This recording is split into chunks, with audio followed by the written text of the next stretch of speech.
and all these on that option. Get the mask on my face like a catch. Don't call my phone unless you tryna cop. I'll pull up and serve you well. The Carolina Panthers season over. Oh, welcome to LCameraTV. Make sure you like, subscribe, and share cool things like Facebook and Reddit and Instagram and Rumble.com and Twitter and wherever else. And guys, we got a lot to talk about, man. We have a lot to talk about. First of all, we have to get into a certain quarterback or backup quarterback who's absolutely atrocious. I'm gonna give you examples why. We gotta talk about a coaching staff that all deserve to get canned. Just being honest with you. Then we gotta talk about that and where the Panthers should go in free agency because the season's basically a wrap. So we got a lot to talk about today, guys. So let's get started. So the first thing I want to get into is that atrocious game against the Washington Redskins. So the Carolina Panthers lost to the Washington Redskins. Now, mind you, if you watch the first, 2 drives of the Panthers, you would think they'll win that game easily. Why?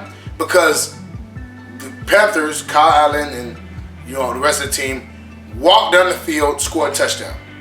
Then they come back, walk down the field again and score a touchdown.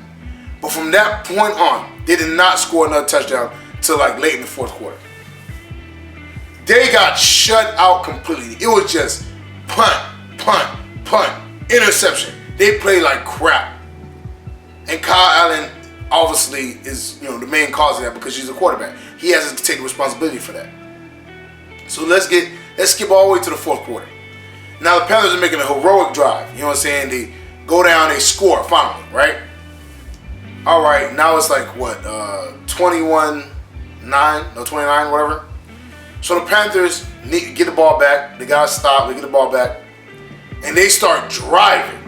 They get to the 1 yard line. Or I'm sorry, I think 3 yard line, wherever it was, and they have an opportunity to score a touchdown. And if they get the 2-point conversion, they'll tie the game up. You know what the Carolina Panthers decided to do?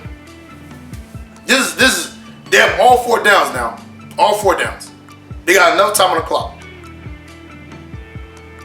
First play, they run with Christian McCaffrey over the middle. He gets stuffed. Second play, they try to do like a power, an option or in around, whatever it was, a counter to make him go out to the outside. He gets stuffed again. So instead of, mind you, going to another running back on the second down or something like that, whatever, they decide in third down they're gonna throw the ball into the end zone. So Kyle throws the ball, almost gets intercepted. Now it's 4th down. This is the last down you got to win the game, or to at least tie it up. They say hike. Jarius Wright leaks out and is wide open. You know what Kyle Allen does? He's so afraid of getting sacked, he starts scrambling like an idiot. Then he fumbles the ball. Instead of Jarius Wright just leaking out and being wide open in the corner, he doesn't see him. He fumbles the ball, and that's the end of the game. So the Panthers lose to the Washington Redskins 29-21. This is a game I thought would be an easy win for the Panthers. But again, another's an easy win with the Carolina Panthers because they don't know how to win.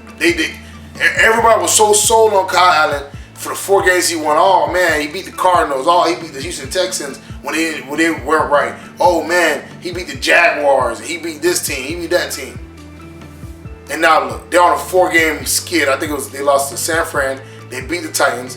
They lost to the Packers. They lost to the Saints. They lost to the Washington Redskins. So technically they're on a 3-game skid, but they lost 4 games out of the last 5.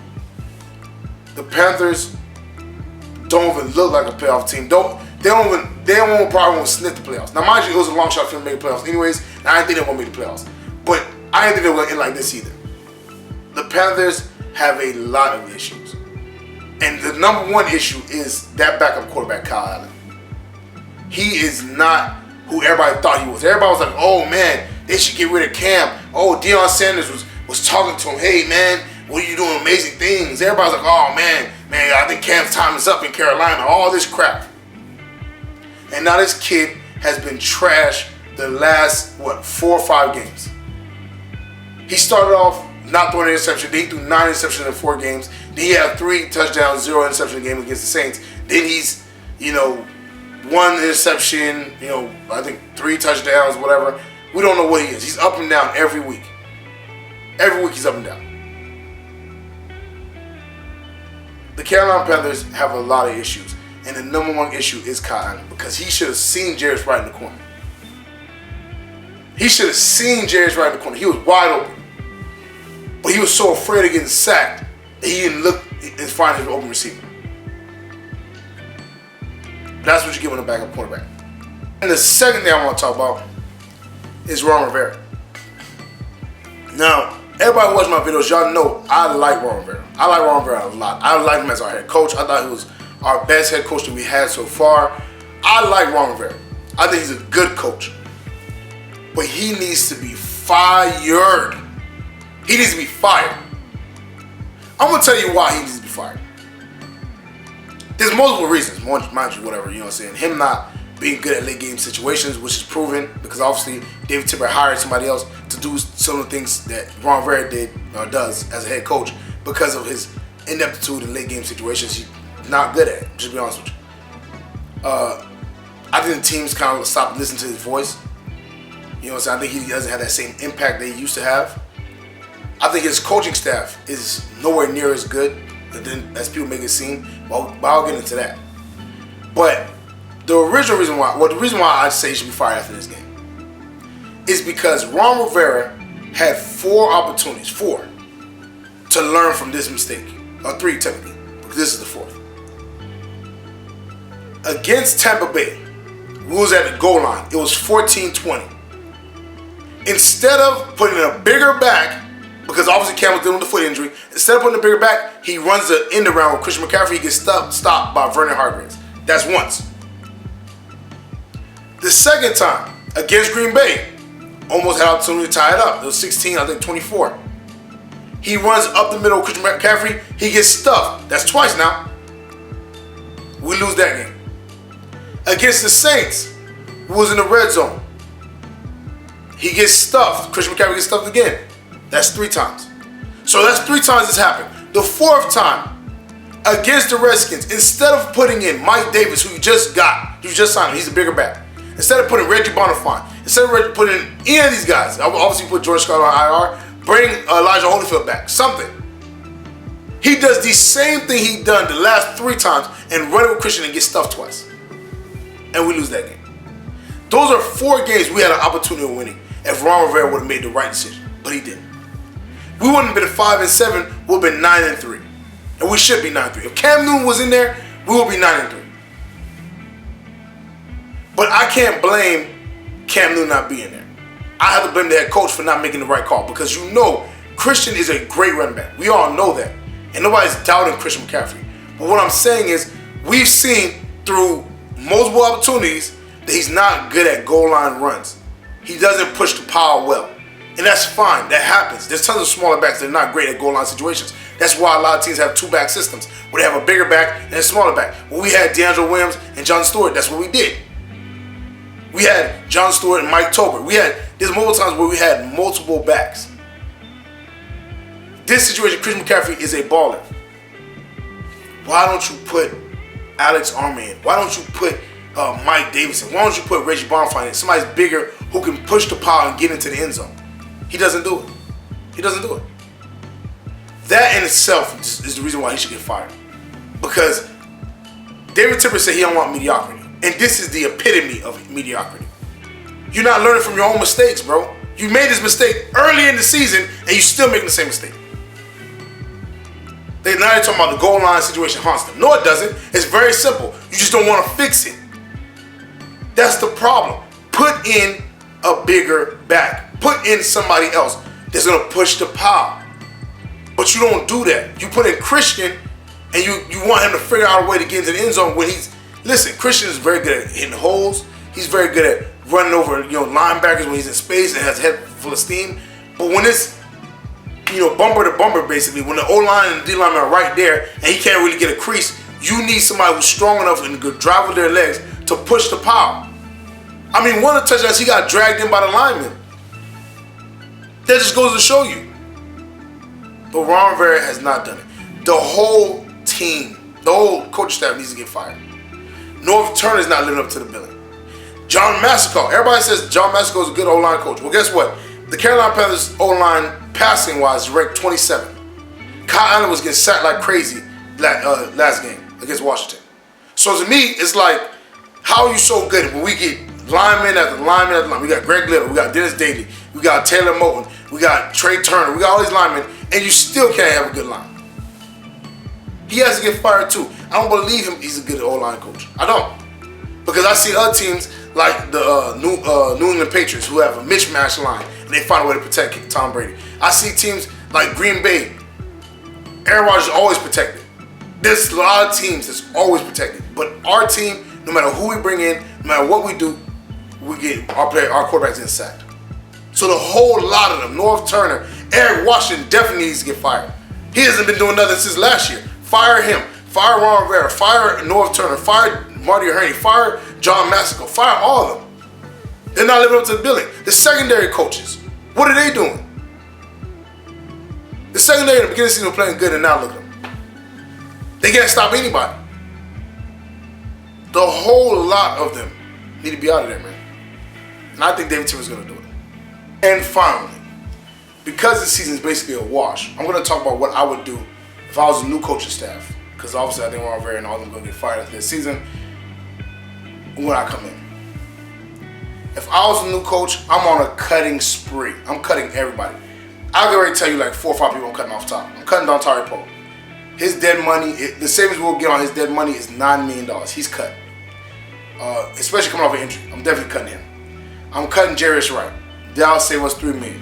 I'm cutting, obviously Dante Moncrief, he's out the door. He hasn't even played yet. I'm cutting him $4 million saved. I'm cutting Mike Daniels, that's another $3 million. That was, 4, 3, 3, what was that? 6, 10, 19 million right there. But probably just like 19 million you freed up right then and there. And then I'm going out and I'm working on this offense to no end. First of all, if I'm a new coach, I think John Moscow was fired also. I'm going to get an O-line coach. Maybe the guy from Kansas City. I don't know, maybe the O-line coach from New Orleans. I don't know, somebody with a good O-line. Because obviously you need somebody, maybe the guy from Baltimore, the O-lineman from Baltimore. Who knows? But somebody who can coach an O-line. Because for some reason, I think Greg Little's not reaching his potential from what I've seen. I don't think any of these guys are reaching their potential. So I'm getting an O-lineman, O-line coach from one of these teams with really good O-lines. I'm snatching them up. I'm going out and signing Brian Bulaga from the Green Bay Packers. He's a free agent. I'm throwing him the bag. I'm going out and getting AJ Green. I'm throwing him the bag. And I'm filling places out. You know, Trey Boston's out of there. Hey, you know what I'm saying? Maybe I'll decide to get him, maybe not. Maybe I'll draft a safety, whatever. But I know one thing. I'm working on the O-line and receiving core. I'm getting AJ Green. If I get that big fish, I'm getting Brian Bulaga. You know what I'm saying? Get them in the building. And then in the draft, I'm drafting a receiver. Hopefully T. Higgins from Clemson, because I think he's a baller. And then we'll have DJ Moore, AJ Green, T. Higgins, and mind you, to be honest with you, this is the perfect thing too.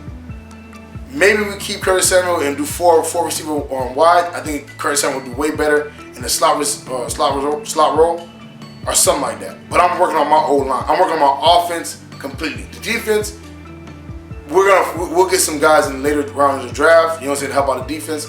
James Bradbury, you know, maybe we pay him. Who knows?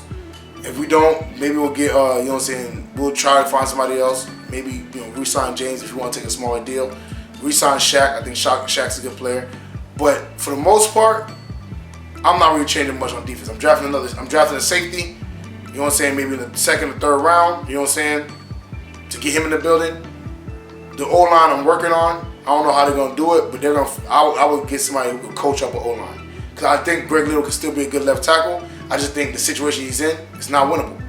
Make Greg Little the left tackle. Get Brian Bulaga in the building. Even if Brian Bulaga, you know what I'm saying, if Greg Little's not ready, put him as a backup. Put Brian Bulaga as a starter. You know what I'm saying? Have Taylor Moton be the right tackle or whatever. Because Brian Bulaga originally was a right tackle.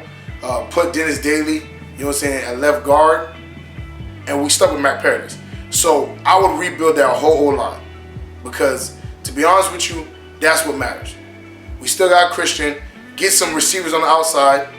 And then the defense will work itself out. Because I think Luke Kuechly could be basically a defensive coordinator on the field. He can get everybody in the position. and you don't have to have stars on the defense to be a good defense. Because obviously we have 8 first rounders on the D-line, but we're getting ran all over. So I'm kind of done with that. You know what I'm saying? I want our offense to be good. Every year we have a good defense, an okay offense, and then we never go nowhere. So help out the offense, help out Cam, help out the guy, you know what I'm saying? Get a good offense, you know what I'm saying? And the defense, I think, will come together, personally. So that's what I would do if I was a head coach. Well, that's it for me, guys. Make sure you like, subscribe, and share cool things on Facebook and Reddit and Instagram, Urban.com, Twitter, and wherever else. And guys, in the comment section, let me know what you think about the Washington Redskins game and the coach staff as a whole, or what we should do in free agency. Put that in the comment section below. Share with all the Panther fans. I'm going to holler at y'all. Peace.